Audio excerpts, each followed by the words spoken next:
मुझे बचाओ, जो भी मुझे इस शेर से बचाएगा मैं उसे 10 करोड़ दूंगा। आवाज कांप रही थी, लेकिन लालच से ज्यादा उसमें मौत का डर था। सामने खड़ा शेर धीरे धीरे कदम बढ़ा रहा था। सुबह के 5 बज रहे थे। शहर अभी पूरी तरह जागा नहीं था, पर रेलवे स्टेशन के बाहर वाली सड़क पर हलचल शुरू हो चुकी थी। ठेले सज रहे थे, अखबार बन रहे थे और उसी भीड़ के किनारे एक छोटा सा चाय का ठेला लगा था। ऊपर टंगा फीका बोर्ड हवा में हिल रहा था, जिस पर हाथ से लिखा था, मुन्ना चाय कॉर्नर। मुन्ना की उम्र 16 साल के आसपास थी। दुबला पतला शरीर, माथे पर पसीना और आंखों में उम्र से ज्यादा समझदारी। वह गैस चूल्हे पर केतली चढ़ाकर दूध उबाल रहा था। अदरक कूटकर उसने चाय में डाली और पत्ती थोड़ी ज्यादा, क्योंकि स्टेशन की भीड़ को कड़क चाय पसंद थी। उसके लिए चाय सिर्फ पे नहीं थी, वही उसकी दुनिया थी। उसी कमाई से उसकी बीमार माँ की दवा चलती थी और उसी से दोनों का पेट भरता था। पास ही फुटपाथ पर उसकी माँ बैठी थी, खांसी से जूझती, मगर बेटे को देखकर मुस्कुराने की कोशिश करती हुई। आज शहर में कुछ अलग उत्साह था। हर तरफ पोस्टर लगे थे, बैनर लहरा रहे थे। नया जूलॉजिकल पार्क खुलने वाला था, जिसे देश का सबसे आधुनिक चिड़ियाघर कहा जा रहा था। उद्घाटन करने आने वाला था एक बड़ा उद्योगपति, जिसकी संपत्ति और रुतबे के किस्से हर अखबार में छपे थे। महंगे सूट, लंबा काफिला, सिक्योरिटी का घेरा, सब कुछ भव्य।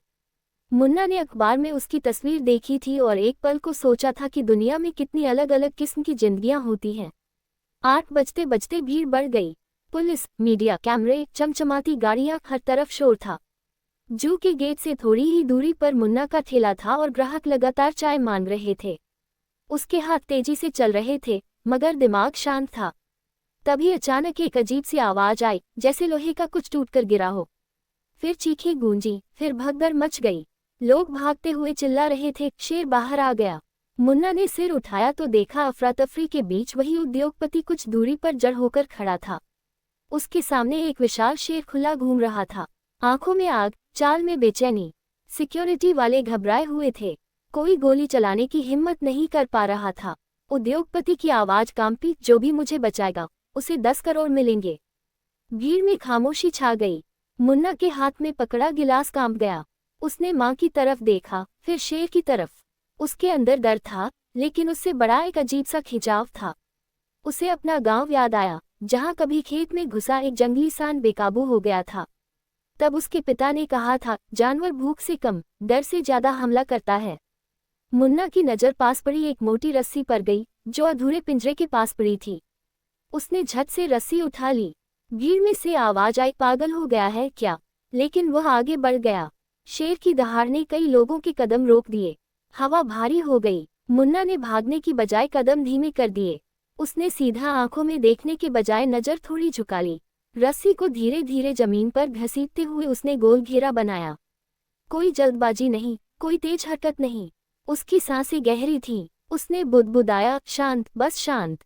शेर एक पल को रुका। उसकी नजर रस्सी पर गई। मुन्ना ने खुद को शेर और उद्योगपति के बीच खड़ा कर दिया। भीड़ की धड़कनें थम गईं। उसने रस्सी को आधे घेरे की तरह जमीन पर फैला दिया और एक कदम पीछे हटा। शेर ने आगे बढ़ने की बजाय हवा सूंघी। उसके कदमों में अब हमला नहीं, उलझन थी। मुन्ना धीरे धीरे साइड में हुआ, जैसे रास्ता दिखा रहा हो। जू का टूटा गेट सामने दिख रहा था। अंदर अंधेरा और सन्नाटा था। मुन्ना हर कदम पर दूरी बनाए हुए साथ चल रहा था। अचानक एक पुलिस वाले ने राइफल उठाए। शेर का शरीर तन गया।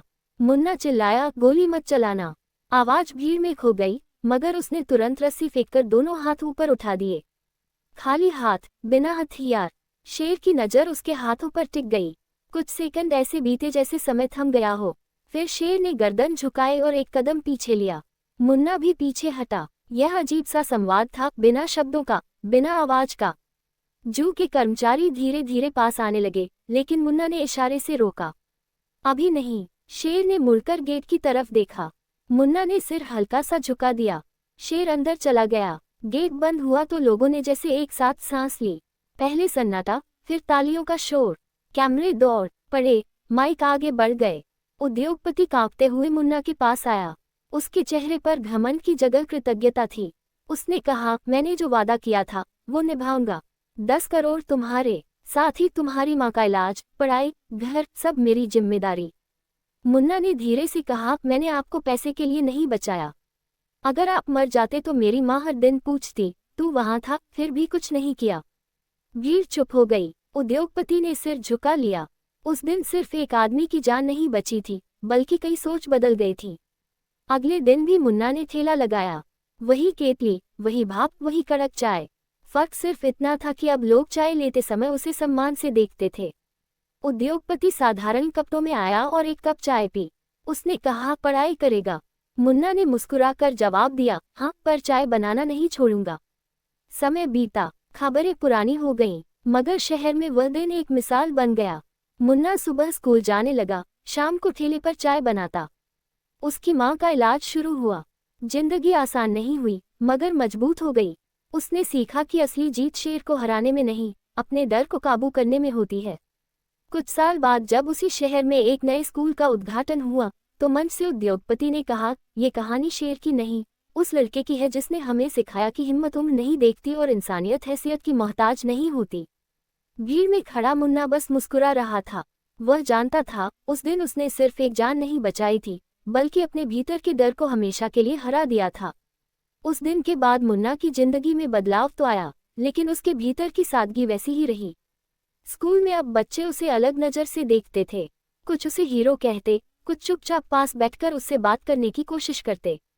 अध्यापक भी उसे उदाहरण की तरह पेश करते, पर मुन्ना हर बार मुस्कुरा कर कह देता कि उसने सिर्फ वही किया जो उसे सही लगा। घर लौटते समय वह अब भी रास्ते से सब्जी उठाता, माँ की दवा समय पर देता और शाम होते ही ठेले पर खड़ा हो जाता। उसके लिए शोहरत अस्थायी थी, जिम्मेदारी स्थायी। उद्योगपति ने अपना वादा निभाया। शहर के अच्छे स्कूल में दाखिला, माँ के इलाज के लिए निजी अस्पताल और रहने के लिए छोटा सा कमरा किराए पर दिलवाया गया। लेकिन मुन्ना ने साफ कहा कि वह मुफ्त की जिंदगी नहीं जीना चाहता। उसने चाय का ठेला बंद नहीं किया। वह मानता था कि उसी ठेले ने उसे पहचान दी है। अब उसके पास पढ़ाई की किताबें थीं, मगर केतली की भाप में उसे अब भी सुकून मिलता था। कई लोग सिर्फ उससे मिलने और उसकी कहानी सुनने आते, और चाय पीते पीते खुद को बदलने की सोच लेकर जाते। कुछ महीनों बाद जूलॉजिकल पार्क में सुरक्षा को लेकर बड़ी बैठक हुई। अधिकारियों ने माना कि उस दिन की घटना ने उनकी आंखें खोल दी। जानवरों के लिए बेहतर बाड़े, शांत वातावरण और प्रशिक्षित कर्मचारियों की व्यवस्था की गई। मुन्ना को भी सम्मान समारोह में बुलाया गया, लेकिन उसने मंच पर लंबा भाषण देने से मना कर दिया। उसने सिर्फ इतना कहा कि जानवर डरते हैं तो हमला करते हैं, और इंसान भी जब डरता है तो गलत फैसले लेता है। उसके शब्दों में अनुभव था, उम्र नहीं। वहां मौजूद कई बड़े अधिकारी उसके सादे विचारों से प्रभावित हुए। माँ का इलाज धीरे धीरे असर दिखाने लगा। उसकी खांसी कम होने लगी और चेहरा पहले से शांत दिखने लगा। वह अक्सर मुन्ना को पढ़ते देखती और आंखों में आंसू भर लाती। उसे गर्व था, पर उससे ज्यादा राहत थी कि उसका बेटा अब सुरक्षित है। एक शाम उसने कहा कि बेटा, तेरा असली इनाम पैसा नहीं, बल्कि लोगों की दुआ है। मुन्ना ने उस बात को दिल में बसा लिया। वह समझ गया था कि जीवन में सबसे बड़ी कमाई सम्मान और सच्चाई है, जो किसी बैंक में जमा नहीं होती। स्कूल में एक दिन विज्ञान प्रदर्शनी का आयोजन हुआ। मुन्ना ने जानवरों के व्यवहार पर छोटा सा मॉडल बनाया और बताया कि कैसे शांत माहौल किसी भी हिंसक स्थिति को बदल सकता है। उसके प्रोजेक्ट को प्रथम स्थान मिला। अध्यापक ने कहा कि यह सिर्फ किताबों की समझ नहीं, जीवन का अनुभव है। मुन्ना ने महसूस किया कि शिक्षा और अनुभव मिल जाएं तो इंसान कुछ भी बदल सकता है। उस दिन उसने तय किया कि वह आगे चलकर वन्यजीव संरक्षण के क्षेत्र में काम करेगा, ताकि कोई जानवर डर से बाहर न भागे और कोई इंसान भय में न जिए। शहर में उसकी कहानी धीरे धीरे प्रेरणा बन गई। कई सामाजिक संस्थाएं उसे अपने कार्यक्रमों में बुलाने लगीं। वह हर जगह एक ही बात दोहराता कि साहस का मतलब लापरवाही नहीं, बल्कि समझदारी है। उसने कभी ये दावा नहीं किया कि उसने शेर को काबू किया था। वह कहता था कि उसने बस हालात को शांत किया। लोग उसके शब्दों में सच्चाई महसूस करते थे। उसकी सादगी ही उसकी सबसे बड़ी ताकत बन चुकी थी। जहां दूसरे लोग प्रसिद्धि में खो जाते हैं, वहां मुन्ना जमीन से जुड़ा रहा। उद्योगपति और मुन्ना के बीच एक अनोखा रिश्ता बन गया। वह समय समय पर आकर हालचाल पूछता, पर कभी एहसान जताने की कोशिश नहीं करता। उसने एक छात्रवृत्ति शुरू की, जिसका नाम मुन्ना की मां के नाम पर रखा गया। इस छात्रवृत्ति से कई गरीब बच्चों की पढ़ाई शुरू हुई। मुन्ना ने देखा कि एक साहसिक पल ने न सिर्फ उसकी जिंदगी बदली, बल्कि कई और बच्चों का भविष्य भी रोशन कर दिया। उसे एहसास हुआ कि एक सही निर्णय की गूंज बहुत दूर तक जाती है। एक शाम ठेले पर एक छोटा लड़का आया। जो डरते हुए बोला कि स्कूल में उसे तंग किया जाता है। मुन्ना ने उसे चाय नहीं बल्कि हिम्मत दी। उसने समझाया कि डर से भागोगे तो वह पीछा करेगा, सामना करोगे तो छोटा पड़ जाएगा। वह लड़का मुस्कुराकर गया। मुन्ना ने महसूस किया कि अब उसकी भूमिका सिर्फ चाय बेचने वाले की नहीं बल्कि लोगों को आत्मविश्वास देने वाले की भी है। उसे लगा कि शायद यही असली जिम्मेदारी है जो उस दिन के बाद उसके कंधों पर आई है। समय के साथ मुन्ना की पढ़ाई आगे बढ़ी। उसने वन्यजीव विज्ञान में दाखिला लेने का निर्णय लिया। लोग हैरान थे कि एक चाय बेचने वाला लड़का इतना बड़ा सपना देख रहा है, मगर मुन्ना को पता था कि सपने देखने का अधिकार हर किसी को है। वह सुबह कॉलेज जाता, शाम को ठेले पर खड़ा रहता। उसकी दिनचर्या कठिन थी, पर उसके भीतर का उद्देश्य उसे थकने नहीं देता था। माँ अब पहले से स्वस्थ थी और बेटे को देखकर संतोष महसूस करती थी। कुछ वर्षों बाद वही जूलॉजिकल पार्क एक नए रूप में सामने आया। बेहतर सुरक्षा, प्रशिक्षित स्टाफ और जागरूकता कार्यक्रम शुरू किए गए। उद्घाटन समारोह में इस बार मुन्ना को मुख्य अतिथि के रूप में बुलाया गया। यह विडंबना थी कि कभी वह बाहर खड़ा चाय बेचता था और आज मंच पर बैठा था। उसने अपने संबोधन में कहा कि जानवरों और इंसानों के बीच दूरी कम करने के लिए समझ जरूरी है, ताकत नहीं। उसकी बातों पर जोरदार तालियां बजी, मगर वह अब भी विनम्र बना रहा। माँ ने उस दिन उसे मंच पर देखकर हाथ जोड़ लिए। उसके लिए ये किसी सपने से कम नहीं था। उसने अपने बेटे को गरीबी में संघर्ष करते देखा था और आज वही बेटा लोगों को दिशा दे रहा था। मुन्ना ने मंच से उतरकर सबसे पहले माँ के पैर छुए। भीड़ ने ये दृश्य देखा और भावुक हो उठी। वह जानता था कि अगर माँ का आशीर्वाद नहीं होता तो शायद वह उस दिन साहस जुटा ही नहीं पाता। उसकी हर सफलता में माँ की दुआ शामिल थी। धीरे धीरे मुन्ना ने अपने ठेले को छोटा सा कैफे बना दिया, जहाँ दीवारों पर प्रेरणादायक बातें लिखी थी। वहां आने वाले लोग सिर्फ चाय नहीं बल्कि उम्मीद लेकर जाते थे। उसने कैफे में एक कोना बच्चों के लिए रखा, जहां वे मुफ्त में किताबें पढ़ सकते थे। उसने अपने अनुभव से सीखा था कि बदलाव छोटे कदमों से शुरू होता है। अब उसका ठेला एक विचार बन चुका था, जो शहर के युवाओं को सपने देखने की प्रेरणा देता था। एक दिन उसी उद्योगपति ने मुस्कुराकर कहा कि अगर उस दिन तुम नहीं आते तो शायद मैं आज यहाँ न होता। मुन्ना ने जवाब दिया कि अगर उस दिन आप डरते हुए मदद नहीं मांगते तो मुझे आगे बढ़ने का मौका नहीं मिलता। दोनों हंस पड़े। ये संवाद इस बात का प्रमाण था कि जीवन में हर घटना किसी बड़े उद्देश्य का हिस्सा होती है। उस दिन का भय अब एक सीख में बदल चुका था, जिसने दो अलग अलग जिंदगियों को एक धागे से जोड़ दिया था। वर्षों बाद जब मुन्ना ने अपनी पढ़ाई पूरी की और वन्यजीव संरक्षण विभाग में काम शुरू किया, तो उसने एक नई पहल चलाई। उसने शहर के स्कूलों में जाकर बच्चों को सिखाया कि जानवर दुश्मन नहीं, प्रकृति का हिस्सा हैं। उसकी बातों में अनुभव की सच्चाई थी। बच्चे ध्यान से सुनते और सवाल पूछते। मुन्ना हर प्रश्न का उत्तर धैर्य से देता। उसे लगता था कि अगर अगली पीढ़ी समझदार बनेगी तो ऐसे हादसे दोबारा नहीं होंगे।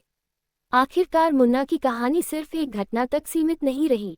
वह साहस, धैर्य और जिम्मेदारी की मिसाल बन गई। उसने साबित किया कि हालात चाहे कितने भी कठिन हो, सही सोच और शांत मन से बड़ा संकट टाला जा सकता है। उसकी जिंदगी इस बात का उदाहरण बन गई कि इंसान का असली कद उसकी हैसियत से नहीं, उसके कर्म से तय होता है। और हर शाम जब वो चाय की केतली से उठती भाप को देखता, तो उसे वही दिन याद आता जिसने उसकी दिशा हमेशा के लिए बदल दी थी।